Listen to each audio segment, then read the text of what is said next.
Welcome viewers. ரேமன்ற 10 வயசு இருக்க ஒரு சின்ன பையன் ஏதோ கனவு கண்டு தூக்கத்துல இருந்து அலறி எழுந்து அழுகுறான். ரேமனோட அம்மா அப்பா ரேமனை சமாதானப்படுத்தி திரும்பி தூங்க வைக்கிறாங்க. ரேமனோட அம்மா ரேமனோட அப்பா கிட்ட உங்க தம்பி தான் அந்த தலையில்லாத பேயை பத்தி ரேமன் கிட்ட சொல்லி அவனை ரொம்பவே பயம் ஏற்படுத்தி வச்சிருக்காரு. அவரை தேவையில்லாம இது மாதிரி பண்ண வேணாம்னு சொல்லுங்கன்னு சொல்லிட்டு தூங்க போயிடுறாங்க. காலையில் ஆகுது. ரேமனோட சித்தப்பா ரோஷன் ரேமன் அப்புறம் சின்ன சின்ன பசங்களை உட்கார வச்சு அந்த தலையில்லாத பேயை பற்றி சொல்லிட்டு இருக்காரு. அந்த தலையில்லாத பேய் அந்த கிராமத்தில் இருக்க காட்டுக்குள்ள இருக்கிறதாகவும் டெய்லி நைட் கிராமத்துக்கு வர்றதாகவும் அந்த நேரத்தில் யாராவது எதிர்க்க வந்தா அவங்க தலையை தனியாக வெட்டி எடுத்துடணும், அது சின்ன பசங்க கண்ணுக்கு மட்டும்தான் தெரியும்னு ரோஷன் சொல்லிட்டு இருக்காரு. ரேமனோட அப்பா அந்த இடத்துக்கு வந்து ரோஷனை திட்டுறாரு. எதுக்கு இந்த மாதிரி பேய் கதைலாம் சொல்லி சின்ன பசங்களை பயம்புறுத்துற? நீ சொல்ற கதையை கேட்டு என் பையன் நைட் தூக்கத்துலேருந்து எழுந்து அழுகுறான். இதுக்கப்புறம் இது மாதிரி கதை சொல்ற வேலையெல்லாம் வச்சுக்காதுன்னு சொல்லிட்டு ரேமன் அப்பா போயிடுறாரு. அதுக்கப்புறம் அந்த கிராமத்துல நிறைய பேர் கொலை செய்யப்பட்டு தலை தனியா துண்டிக்கப்பட்டு குப்பை தொட்டிலையும் அந்த கிராம எல்லையிலையும் வைக்கப்பட்டிருந்தது. அந்த கிராமத்துல எல்லாரும் நைட் டைம்ல வெளியே வர ரொம்பவே பயந்தாங்க. ஒரு நாள் ரேமன் அவங்க ஃப்ரெண்ட்ஸ் கூட மாலை வேலையில விளையாடிட்டு இருந்தான். நேரம் போனது தெரியாம அவங்க விளையாடிட்டே இருந்ததால ரொம்பவே இருட்டித்து.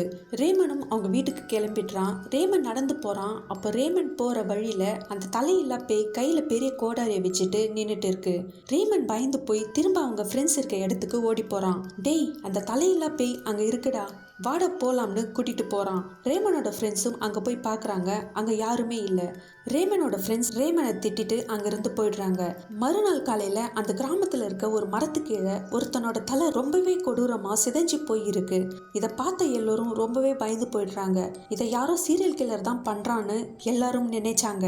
அந்த கிராமத்தோட நிலைமை ரொம்பவே மோசமாயிடுச்சு.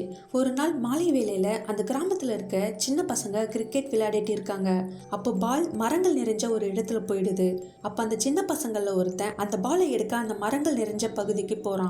அப்போ கையில பெரிய கோடாரியை வச்சுட்டு அந்த தலையில்லாத பேய் நின்றுட்டு இருக்கு. அதை பார்த்ததும் அந்த சின்ன பையன் ஓடி போய் அவங்க அப்பா அம்மா கிட்ட சொல்றான். அவங்க அந்த விஷயத்த நம்பல. ராஜு, நீ ரொம்ப பயந்து போயிருக்க, வா நம்ம சாப்பிட்டு தூங்கலாம்னு தூங்க போயிடுறாங்க. மிட் நைட் ஆகுது. எல்லாம் தூங்கிட்டு இருக்காங்க. அப்போ வெளியே ஏதோ சத்தம் கேட்குது.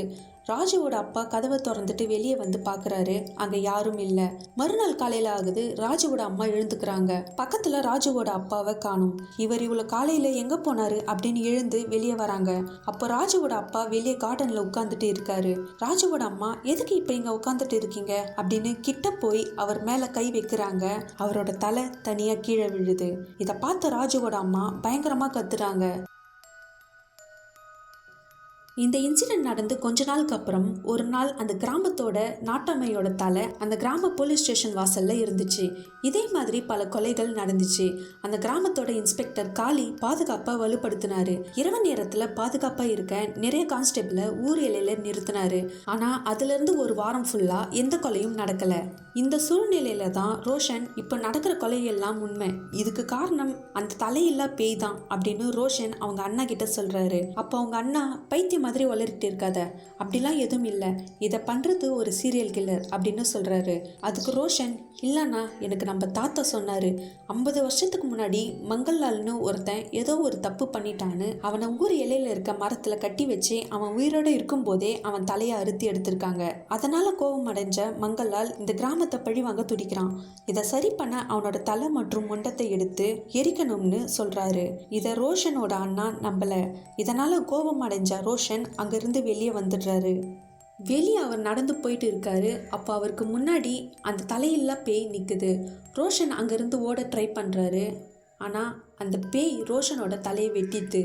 இந்த விஷயத்துக்கு அப்புறம் ரோஷனோட அண்ணா அந்த தலையில்லா பேயை பற்றி முழுமையாக நம்பினாரு. கொஞ்ச நாள் ஆச்சு. இதே மாதிரி நிறைய பேரை அந்த பேய் கொலை பண்ணிச்சு. அப்போதான் ஒரு நாள் இதை சரி பண்ணணும்னு ரேமனோட அம்மா அந்த டெட் பாடி இருக்க இடத்துக்கு நைட் போகிறாங்க. அவங்க அந்த காட்டுக்குள்ளே போகிறாங்க.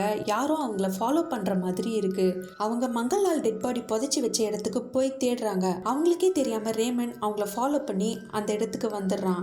ரேமனோட அம்மா ரேமனை திட்டுறாங்க. எதுக்கு இங்கே வந்த, நீ வீட்டுக்கு போன்னு சொல்கிறாங்க. ஆனால் ரேமன் அங்கேருந்து போல ரொம்பவே பயப்படுறான். அதுக்குள்ளே ரேமனோட அம்மா அந்த டெட் பாடியை தேடி கண்டுபிடிச்சிடுறாங்க. அப்போ அந்த இடத்துக்கு அந்த தலையில்லா பேய் வந்துடுது. ரேமன் அதை பார்த்து ரொம்பவே பயப்படுறான். சின்ன பசங்க கண்ணுக்கு மட்டும் அவன் தலையில்லாமல் ரொம்பவே கொடூரமாக தெரிவான். பெரியவங்க கண்ணுக்கு ஒரு நார்மல் மனுஷன் மாதிரி தான் தெரிவான். ரேமன் அந்த உருவத்தை பார்த்து பயப்படுறான். ஆனால் ரேமனோட அம்மா அந்த உருவத்து மேலே பெட்ரோல் ஊற்றிட்டு இருக்காங்க. அந்த உருவம் கிட்ட வந்து ரேமனை கோடாரி எடுத்து வெட்ட போகுது. ரேமனோட அம்மா அந்த டெட் பாடியில நெருப்பை பத்த வைக்கிறாங்க. அப்போ அந்த தலையில பேய் அதே இடத்துல எரிஞ்சு சாம்பலா ஆகுது.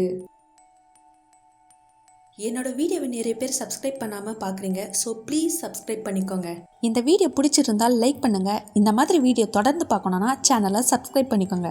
நீங்கள் பண்ணுற ஒவ்வொரு சப்ஸ்கிரைபும் எனக்கு அடுத்தடுத்த வீடியோ பண்ணுறதுக்கு ரொம்பவே மோட்டிவேட் ஆகும்.